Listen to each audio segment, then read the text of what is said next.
हाथ जोड़कर एक शिक्षक होने के नाते हाथ जोड़कर आप सभी दर्शकों से बोलना चाहता हूँ कि हमारी आवाज को सरकार तक पहुंचाया जाए।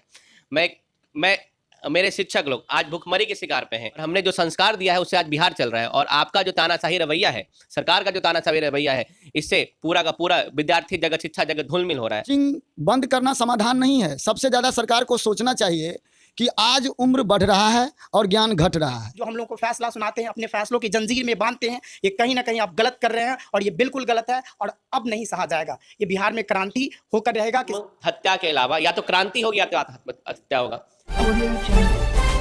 आप देख रहे हैं प्राइम इंडिया न्यूज़। मैं हूं मोहम्मद आसिफ। तो कोरोना गाइडलाइन के तहत बढ़ते हुए कोरोना को देखते हुए कोचिंग और स्कूल को बंद किया गया है। इसको लेकर के हम कुछ टीचरों से बात करेंगे कि क्या इनका दिक्कत है और क्या ये कहना चाहते हैं। तो सबसे पहले हम कुमार पीयूष जी से बात करेंगे। तो क्या है इस कोरोना को लेकर के कोचिंग और स्कूल को जो बंद कर दिया गया, तो क्या कहना चाहते हैं? मैं हाथ जोड़कर एक शिक्षक होने के नाते हाथ जोड़कर आप सभी दर्शकों से बोलना चाहता हूँ कि हमारी आवाज को सरकार तक पहुंचाया जाए।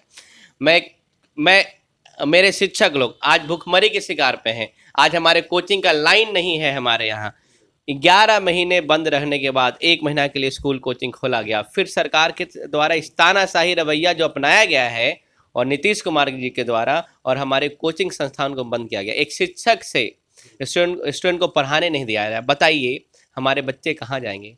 हमारे घर में हमारा घर कैसे चलेगा?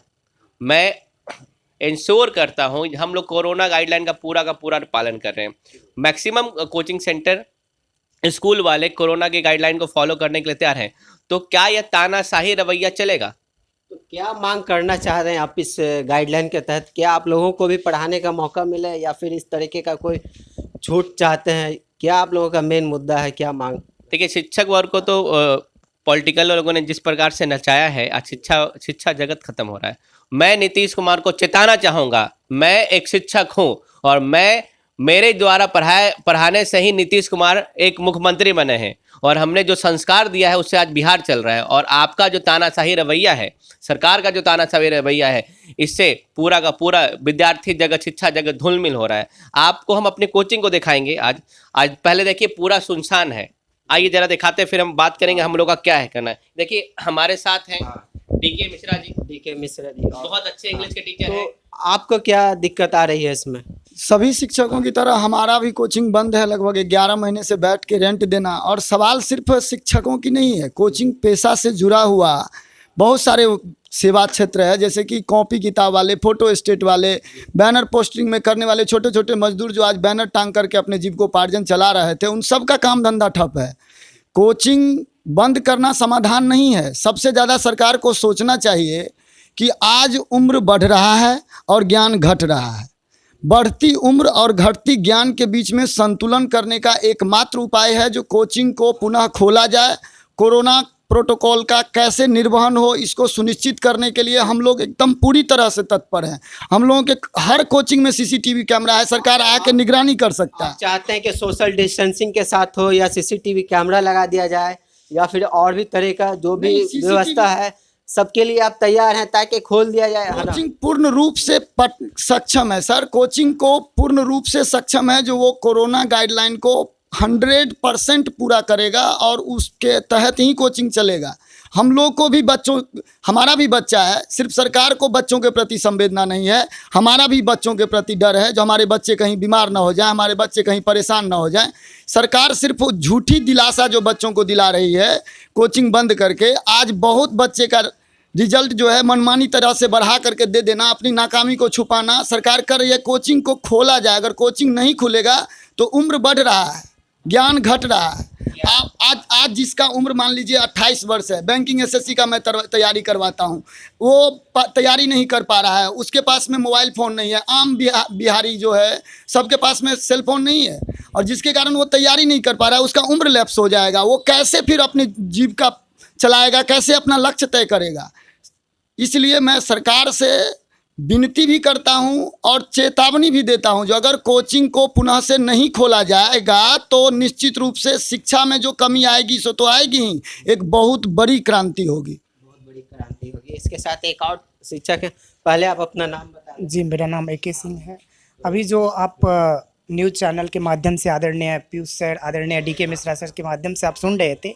अभी जो हम लोग की हालात हैं, वो हालात शब्दों में क्या बयां करूं मैं, जो आप ये पूरे बिहार में देख रहे हैं, सिर्फ शिक्षा को लेकर के, शिक्षा में ही कोरोना है क्या, और जगत में कोरोना नहीं है? आप सबसे पहले बच्चों को बचाना चाहते हैं। इतना समझदार है शिक्षक जो आप सोच रहे हैं, शिक्षक उस चीज़ को पालन कर रहे हैं। इस चीज़ को आपके दिमाग में मैसेज जाना चाहिए और आप उस मैसेज को लीजिए कि शिक्षक जहाँ भी क्लास ले रहे हैं, आप क्लास में आकर के उसका जो है व्यवस्था बनाइए, टीचर से बात करिए, हम लोगों की टीम के साथ बात करिए। आपको सरकार बना करके हम लोगों ने भेजे हैं, आप जो हम लोगों को फैसला सुनाते हैं, अपने फैसलों की जंजीर में बांधते हैं, ये कहीं ना कहीं आप गलत कर रहे हैं और ये बिल्कुल गलत है और अब नहीं सहा जाएगा। ये बिहार में क्रांति होकर रहेगा कि शिक्षक, सिर्फ शिक्षा में कोरोना है सर?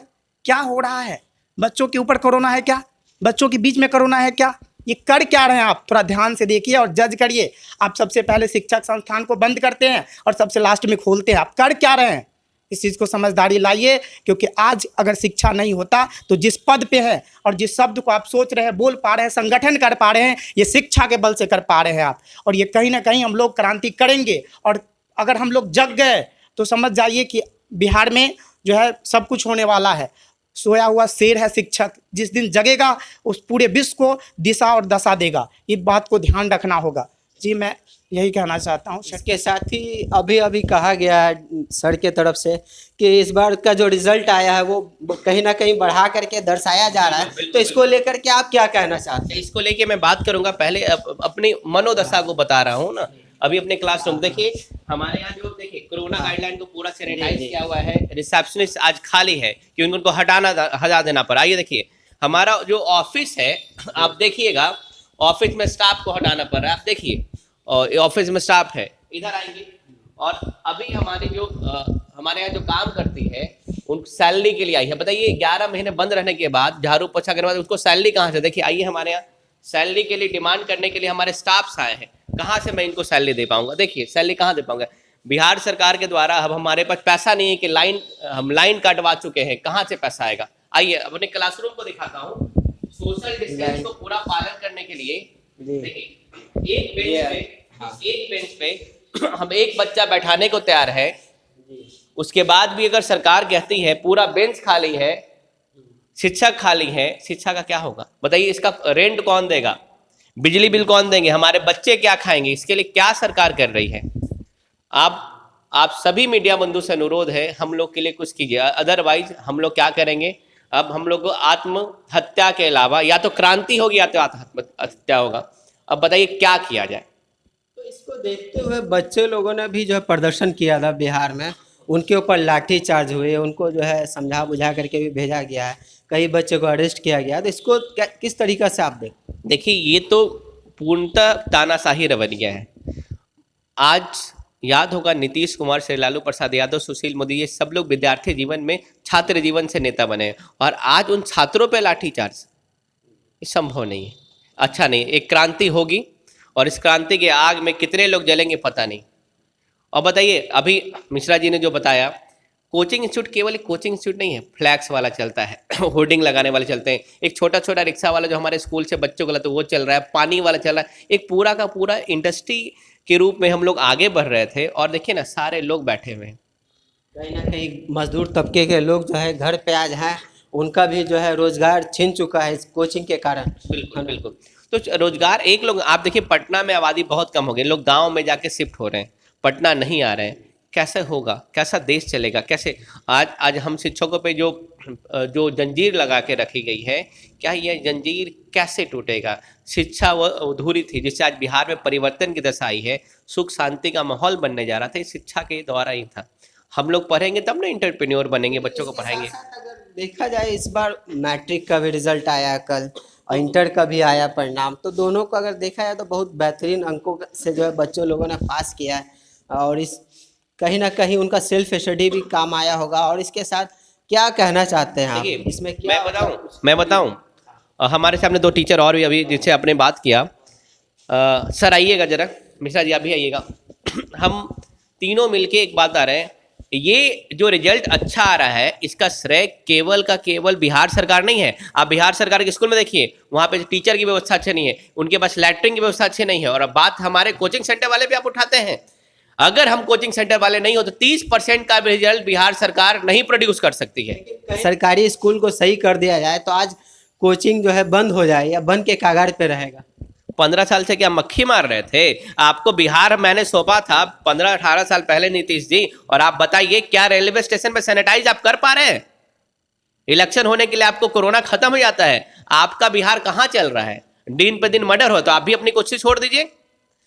और आपकी बातों पे बिल्कुल, हाँ सरकारी स्कूल अच्छी कीजिए ना सर, टीचर की बहाली कीजिए, तो हम लोग क्यों प्राइवेट ट्यूशन खोल करेंगे? क्या सर हम लोग भी सरकारी जॉब करेंगे, वहां बच्चों को पढ़ाएंगे। हम तो कह रहे हैं सरकारी व्यवस्था अच्छी कीजिए, हम सारे लोग आके सरकारी स्कूल में पढ़ाएंगे, सरकारी कोचिंग में पढ़ाएंगे।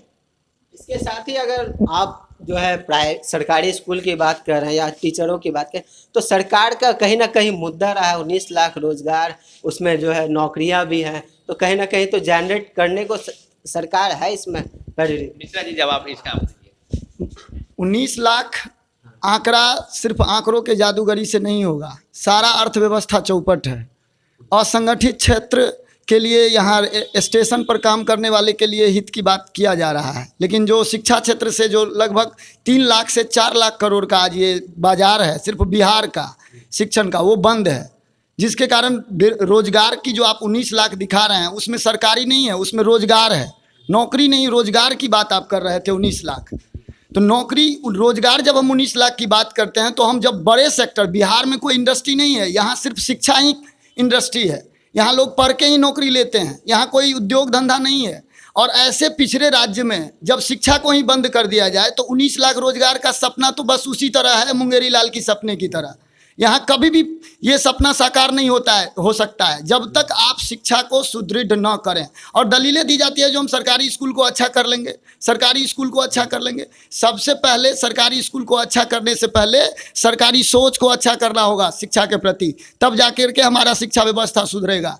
स्कूल और कॉलेज और कोचिंग को अच्छा करने से नहीं अच्छा होगा, हमारा सोच ही निम्न स्तर का चला गया है, सिर्फ और सिर्फ राजनीतिक रोटी से की जा रही है, आंकड़ेबाजी की जा रही है। 19 लाख रोजगार सिर्फ वोट तक ही सीमित रही, उसके बाद कोई मीडिया, कोई राजनीतिक दल ये 19 लाख रोजगार पर बात आज करने के लिए तैयार नहीं है। इसके साथ ही अगर बात किया जाए, हमारे मुख्यमंत्री भी जो है पढ़े लिखे हैं, इंजीनियर है, वो सुशासन बाबू कहे जाते हैं सारे चीज़ को लेकर के, लेकिन इसके बावजूद आप उनके ऊपर सवाल उठा रहे हैं बहुत सारे गंभीर, तो फिर कैसे क्या कहा जाए इसको? मैं एक जिम्मेदार नागरिक हूँ, जिम्मेदार शिक्षक हूँ। मैंने वोट देकर आपको जिताया है तो सवाल मैं आरजेडी से नहीं करूँगा।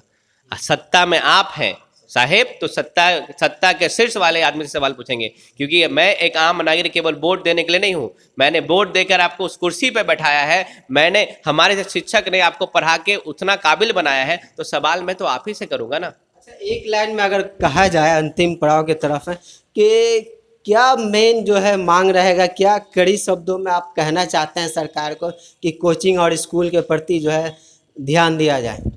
देखिए, 8वीं से ऊपर के बच्चों को कोचिंग में आने दिया जाए, साथ ही सोशल डिस्टेंसिंग का पूर्ण रूपेण किस तरह परिपालन हो रहा है, कोरोना गाइडलाइन का पालन हो रहा है कि नहीं हो रहा है, इसके लिए मैं पहले भी कह चुका हूं, जो हर कोचिंग संस्थान में सीसीटीवी कैमरा है, आकर के आप देख सकते हैं जो हम कोरोना गाइडलाइन को पूरा कर रहे हैं। बार बार हम ही पर संदेह क्यों, बार बार किसी भी, आज सबसे बड़ा अफसोस की बात है, ये विश्व गुरु था भारत, और इस विश्व गुरु भारत में कोरोना के बाद अगर सबसे पहले कोई चीज़ खुली तो वो शराब की दुकान खुली थी। कितनी अफसोसजनक बात है और कितनी शर्मनाक बात है। हम शराब के बिना नहीं रह सकते, लेकिन शिक्षा के बिना हम रह जाएंगे। ये कितना शर्मनाक बात है जो विश्व गुरु भारत में ऐसे ऐसे राजनीतिक दल और ऐसे ऐसे टैक्स के लोभी, अपने सत्ता के लोभी, जनता का नहीं सुनने वाले, ये जनता का शोषक हैं, ये जनता के हितैषी नहीं हैं। ये बिहार के परिदृश्य में खास करके मैं कह रहा हूँ, सरकार से आग्रह पूर्वक कह रहा हूँ कि आप शिक्षा के प्रति सोचिए। बिहार में कोई इंडस्ट्री नहीं है, बिहार में शिक्षा ही मुख्य आधार है जीविकोपार्जन का, और यहाँ सहूलियत से सोशल डिस्टेंसिंग, कोरोना गाइडलाइन को पालन करते हुए या तो कोचिंग को खोलें, या नहीं तो हर कोचिंग संस्थान को कम से कम वित्तीय मदद आप नहीं दे सकते हैं तो कोई ऐसा गारंटी दें। आप जब रिक्शा वाले को गारंटी दे सकते हैं वित्तीय मदद के लिए बैंक को, तो शिक्षक को क्यों नहीं गारंटी दे सकते हैं, जो राष्ट्र निर्माण का सबसे बड़ा हथियार है, जो राष्ट्र निर्माण के लिए सतत प्रगतिशील रहता है उसको आप या तो वित्तीय मदद दें या कोचिंग चलाने की अनुमति दें। मेरा सिर्फ 2 शब्दों में मांग है। और ऐसे नहीं, बिहार है सर, बिहार में दूसरा कोई इंडस्ट्री ही नहीं है, शिक्षा ही मुख्य रोजगार है यहाँ। तो यहाँ पर मैं कहूँगा जो 8 क्लास से ऊपर जितने भी बच्चे हैं उनको कोचिंग स्कूल सब में जाने की अनुमति दी जाए। कोरोना गाइडलाइन का पूरा हो। वैसे भी बुखार लगने पर कोई बच्चा कोचिंग नहीं आता है।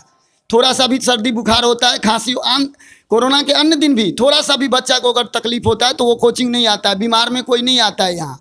और शिक्षक नियमों का पालन करने वाले होते हैं, इसलिए यहाँ नियमों का पालन होगा ही। ये हम सभी शिक्षक आपको एकदम गारंटी देते हैं और विनती करते हैं जो यह हमारे कोचिंग को पुनः से खोला जाए।